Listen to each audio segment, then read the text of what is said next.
Hello everyone, my name is Kanishka and welcome back to the channel. So कैसे हो तुम लोग? सबसे पहले तो ये बताओ, क्योंकि मुझे पता है नीट एस्पिरेंट की लाइफ में ना जर्नी तो आसान नहीं होती है। तो अगर अच्छे हो ना तो ये वीडियो को कंटिन्यू करते हैं।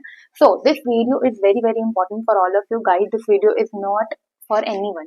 ये वीडियो वही देखे जिसको लिटरली लगन है नीट क्लियर करने के लिए, क्योंकि रिवीजन सिर्फ वही कर पाता है जो टाइम पे सिलेबस कंप्लीट करता है। सबसे पहला पॉइंट तो यही है कि समझ जाओ कि रिवीजन वही कर सकता है जो अपनी टाइम पे सिलेबस कंप्लीशन करते हैं। और मैं तुम्हें अपनी प्रीवियस वीडियो में बता चुकी हूँ कि किस टाइम पे तुम्हें रिवीजन कंप्लीट करनी है। I am again repeating, if you are dropper then the February last is the last time कि उससे ज्यादा करोगे तो फिर शायद ही सिलेक्शन होगा।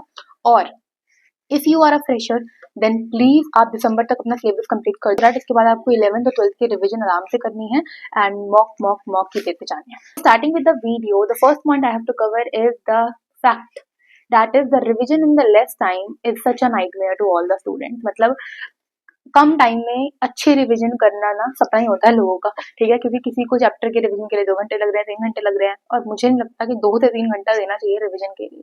स्टार्टिंग में पहली या दूसरी रिवीजन है, डेफिनेटली इतना टाइम जाएगा, लेकिन if you are revising for fourth and fifth time then there is no point of revising this for 4 to 5 hours. 4 से 5 घंटे से बायोलॉजी के चैप्टर को रिवाइज करने में दे रहे हो, तो कब फिजिक्स में न्यूमेरिकल करोगे, कब उसे रिवाइज करोगे, कब कोई न्यू टॉपिक पढ़ोगे? तो ये तो अभी सब अपने सिलेबस कंप्लीशन पे चल रहे होंगे।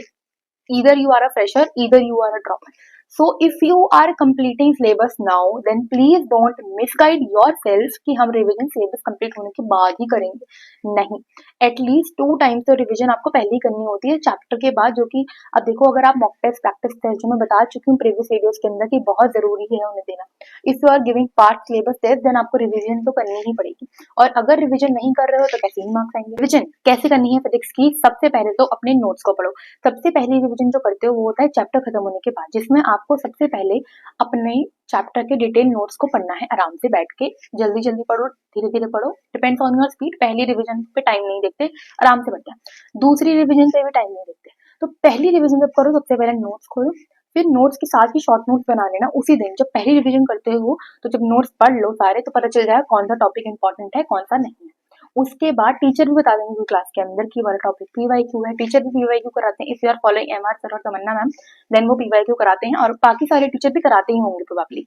तो ठीक है, तो फिर आपको अपने शॉर्ट नोट्स के अंदर टॉपिक पता चल जाएंगे, वो आपको इंक्लूड करने हैं उसी दिन पे।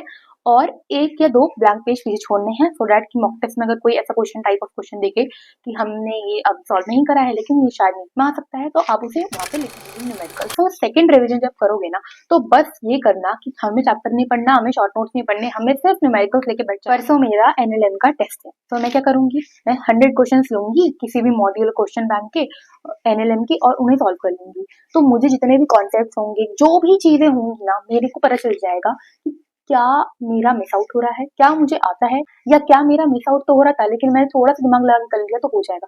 तो जो ये जो भी थर्ड वाला सिनेरियो बताया ना, ये ना आपका एक पॉइंट मांगता है कि आप बस उस फॉर्मूले को ऊपर से देके चले जाओ, ठीक है। क्योंकि आपको थोड़ा तो पता था लेकिन बस रिकॉल की जरूरत थी, तो रिकॉल करने के लिए क्या करोगे, वो शॉर्ट नोट्स में गौर से पढ़ते चले जाओ। तो इंपॉर्टेंट पॉइंट बताना चाहती हूँ कि रिविजन के टाइम पे अपने अंदर कॉन्फिडेंस रखो। If you are not having confidence then you can not do anything.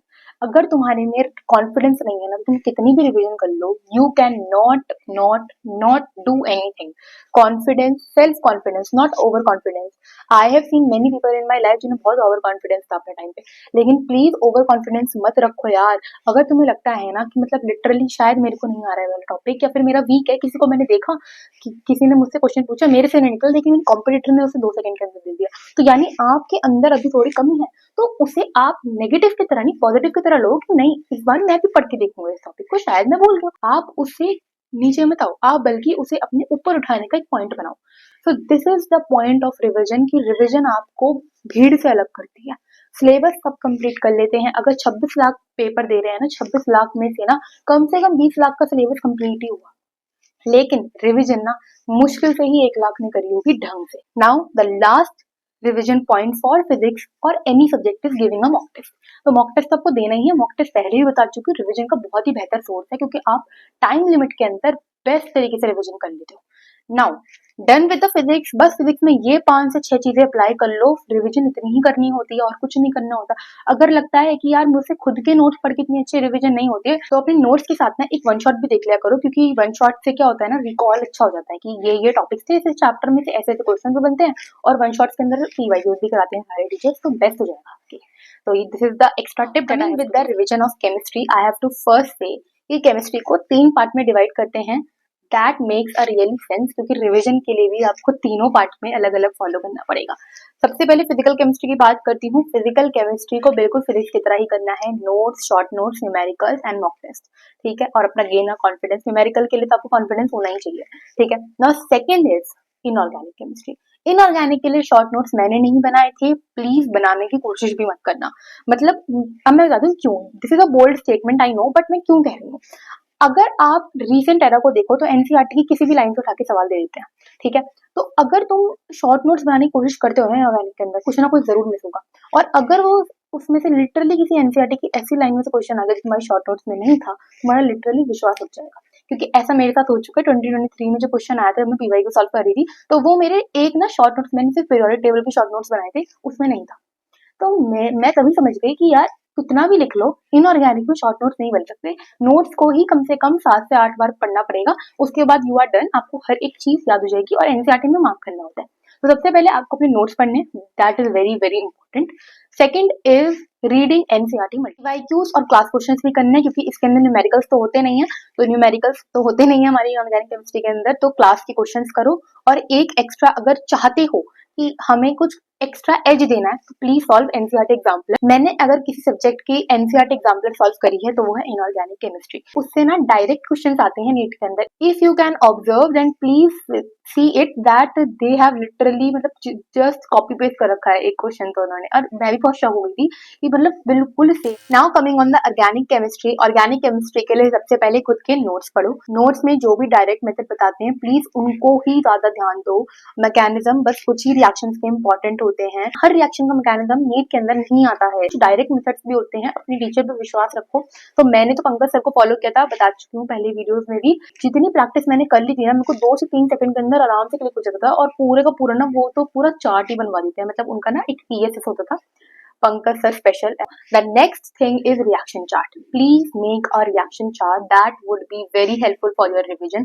एक रिएक्शन चार्ट आपके पास होना चाहिए, और बहुत इंपॉर्टेंट है रिएक्शन चार्ट। अगर मुझे मिला तो मैं यहाँ पे लगा दूंगी अपना reaction chart for your reference, so it is best. Last point for the revision of organic chemistry, solving DPP questions, class questions and PYQs before a test, क्योंकि उससे बहुत बेहतरीन रिविजन होती है। करने के बाद अगर क्वेश्चंस में जिसमें अटकोगे, उनके मैकेनिज्म देख लेना, उनके डायरेक्ट मेथड देख लेना, एक बार रिव्यू कर लेना अपने शॉर्ट नोट्स को। शॉर्ट नोट्स भी मैंने बनाए थे, तो शॉर्ट नोट्स तो ऑर्गेनिक और फिजिकल केमिस्ट्री दोनों के लिए इंपॉर्टेंट है। इनऑर्गेनिक में ज्यादा यूज नहीं आएंगे क्योंकि हर लाइन इंपॉर्टेंट होती है। Last is biology revision. Biology revision को लास्ट में इसलिए बता रही हूँ क्योंकि बहुत ही सबसे पहले योर एनसीईआरटी। क्यों एनसीईआरटी, क्यों नोट्स क्यों नहीं, बताती हूँ। एनसीईआरटी सबसे पहले है, नोट्स से भी पहले। जब नोट्स बनाओगे ना तो पता चल जाएगा चैप्टर में क्या क्या है, लेकिन जब रिवीजन करोगे ना, तो जब अगर तुम्हें पता ही है कि क्या क्या है, और अगर पता है, सबसे इंपॉर्टेंट बात ये बताना चाहती हूँ कि जब पहली बार चैप्टर को पढ़ते हो ना, तो एनसीईआरटी को स्किप मत किया करो। नोट्स बना ली, एनसीईआरटी को पढ़ा करो, ठीक है। वो आपकी एक बार होता है कि आप लर्निंग प्रोसेस में हो, आप रिवीजन की टाइमलाइन पे चल रहे हो, तो then you have to follow your NCERT only, क्योंकि एनसीईआरटी से ऊपर कुछ भी नहीं है नीट के लिए। सबसे पहले revise your NCERT, you know all the important topics. सबसे पहली एनसीईआरटी रीडिंग में आपको कुछ भी हाईलाइट नहीं करना, ओनली पेंसिल से रीडिंग करनी है। सेकंड में आपको एनसीईआरटी में highlight referring to your notes. Notes पे जाओ, नोट्स को देखो, नोट्स को पढ़ लो, नोट्स में हर चीज देख लो कि ये था, जो भी इम्पोर्टेंट था, मैम ने क्या बताया था लिख पाते हुए कि ये इम्पोर्टेंट है। नोट्स में आपके छोटे छोटे नोट के बॉक्सेस भी लिखे हुए होते हैं, तो वो भी देखो, और नोट से आप रिविजन कर लो। Third is solving your DPP and any standard book or module. If you have module, then you don't need any standard book, and if you have a standard book, then you don't need any module. तो DPP करनी must है, जो भी आपको lecture के साथ मिलती है, और इसके साथ एक एक्स्ट्रा के लिए, एक्स्ट्रा नहीं, basically it is essential to use any standard book और module, so that you can grab vast variety of question कि किस किस टाइप के, किस किस तरीके के क्वेश्चन बन सकते हैं, that is important. ठीक है। फिर अब आता है लास्ट पॉइंट कि शॉर्ट नोट्स को एक बार देख लो। जब भी टेस्ट से पहले जाओ तो पूरी एनसीईआरटी पढ़नी तो नहीं है, मतलब पॉसिबल कि एक रात पहले हम पूरी एनसीईआरटी पढ़ लें चैप्टर, नहीं। आपको शॉर्ट नोट्स पे जाना है और सारे इंपॉर्टेंट टॉपिक्स जो उसमें लिखे होते हैं सबको रिवाइज कर लो। दैट वुड बी सबसे पहले एनसीईआरटी है, उसके बाद आपके नोट्स हैं, then solving questions for practice, and in last for just recall and just for the mind mapping you can follow your short notes. Also follow diagrams and all the things. और last में बहुत important जिसके तुम सब wait भी कर रहे होंगे, तो मैंने अपनी प्रीवियस वीडियो में मेंशन भी किया था, the secret tool for my biology is ये है। तो बायोहैक, भाई बायोहैक बहुत इंपॉर्टेंट है। मैं कहती क्यों, मैंने पार्ट 2 की बायोहैक फॉलो करी थी। इट इज अमेजिंग, नहीं बता सकती कितनी अमेजिंग है। मेरी जो रिवीजन पहले 1 घंटे पे होती थी ना बायोलॉजी के, जैसे मेरे को आज रिवाइज करना है एनिमल किंगडम, मेरे को चैप्टर को रिवाइज करने में ना 1.5 से 2 घंटे लगते थे। लेकिन जब मैंने भैया की एक बार वो वीडियो देखी ना, तो वो ना मेरा 45 मिनट्स पे आ गया था लिटरली। मतलब 45 मिनट्स में मैंने अपना पूरा एनिमल किंगडम रिवाइज कर दिया along with the diagrams. Biohack is the amazing resource till date. मतलब बता सकती हूँ कि जो बच्चा सीरियस है ना, वो बायोहैक को अगर एक बार फॉलो कर ले, उसका नीट इतनी रफ्तार से निकलेगा ना, बता भी नहीं सकती मैं। मतलब बायोहैक बहुत अमेजिंग है। और इनऑर्गेनिक के लिए मेंशन करना चाहूंगी, कैमहैक फॉलो करी थी, क्योंकि इनऑर्गेनिक में छोटी छोटी लाइन एनसीईआरटी की मिस होती थी, तो डी ब्लॉक, पी ब्लॉक, इन सब की कैमहैक भी है उनके यूट्यूब चैनल पे, फ्री अवेलेबल है पीडीएफ के फॉर्म में। तो आराम से मैंने उसे फॉलो किया था और उससे मेरे मार्क्स ना आराम से, मतलब जो वो होता है ना 650 से 700 वाला स्कोर, जो वो मुश्किल होता है, उस टाइम पे बहुत हेल्प करी थी इस रिसोर्स ने। तो thank you for watching this video. I would be grateful if you leave a like, a comment and share this channel to all your friends, and thank you for watching। अच्छे comments लिख देना so that I would be motivated for making you such amazing contents। ये channel मैं इसलिए बनाना चाहती हूँ कि आपको यूनिक कंटेंट मिले, जो हर जगह मिल रहा है वो नहीं देना चाहती, क्योंकि उससे ना ज्यादा हेल्प नहीं होती है। जो हर कोई दे रहा है उससे हेल्प नहीं होती है। यूनिक चीजें दूंगी तभी जाके नीट निकलेगा। तुम्हें भी पता है कि नीट निकालना is not a cup of cake, it requires some extra tips and tricks and some extra things that toppers do. ठीक है, तो अगर वो चाहिए तो प्लीज सपोर्ट दिखाते रहो, तभी तो मैं बना पाऊंगी। And if you want my short notes then आप कमेंट में लिख देना, क्योंकि बहुत सारी रिक्वेस्ट आ रही है। तो अगर तुम्हें मेरे पर्सनल शॉर्ट नोट्स चाहिए फॉर योर प्रेफरेंस कि तुम्हें कैसे बनाने हैं, देन मैं आपको वो दे सकती हूँ। You can mention in the comment if you want. अगर लाइक ज्यादा आए देन आई विल गिव।